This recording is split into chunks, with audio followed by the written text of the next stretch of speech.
Great question. My obligation as mayor and our obligation as a city is really twofold. First, it's to make sure that those who are coming here for the convention, the delegates, the staff, the nominee, have a safe, enjoyable, pleasant experience.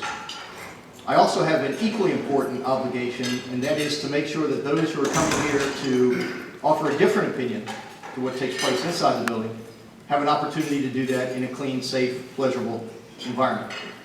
And so in order to accommodate those two, and they're not conflicting, I plan to enjoy democracy at the street level because it's important to make sure that both of those two groups have an opportunity to share in the experience is what I have an obligation to do.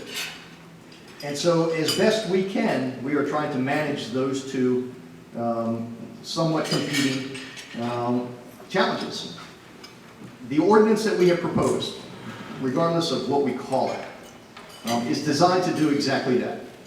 I want to make sure that the protesters, number one, know what the rules are well in advance.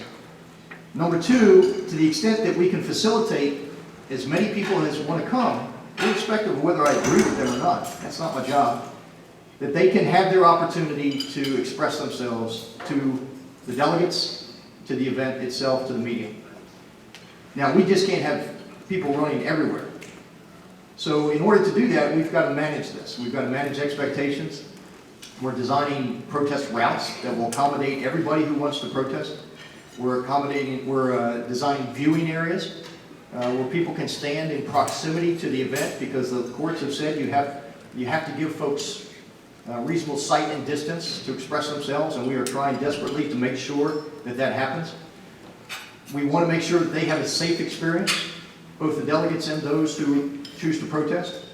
And so based on other cities' experiences, whether it's cities with World Trade Organization meetings, with G8, with G20, with previous conventions, we know what's coming. And we also know the tools used to disrupt these things. And so everything that you have seen in those ordinances are based on real-world experiences from other cities. People laugh and they say, why are you banning squirt guns? That's pretty silly, Mayor. Except when the squirt guns are filled with bodily fluids to squirt on police officers. Everything that we have put in that ordinance, there's a reason for it. Now, the distance and the scope of the zone, I'm willing to negotiate. The time limits, the reason we put time limits in there was to encourage more people and to facilitate more groups who want to have access to the viewing areas and the parade routes, not to limit it. I mean, that was the exact opposite. We wanted to make sure that all the groups that are here had an opportunity to move through and express themselves, and not just have one group take up the entire time limit. So that was sort of, we didn't do a good job communicating that. And so that's why that ordinance is in place. I think it will make it safer for everybody. I think it will make for a more orderly convention. I think it will notify those that are coming here to cause problems, and they will be here. 99.9% of the good folks that will come here are law-abiding Americans who just want to express themselves, and we will accommodate their view.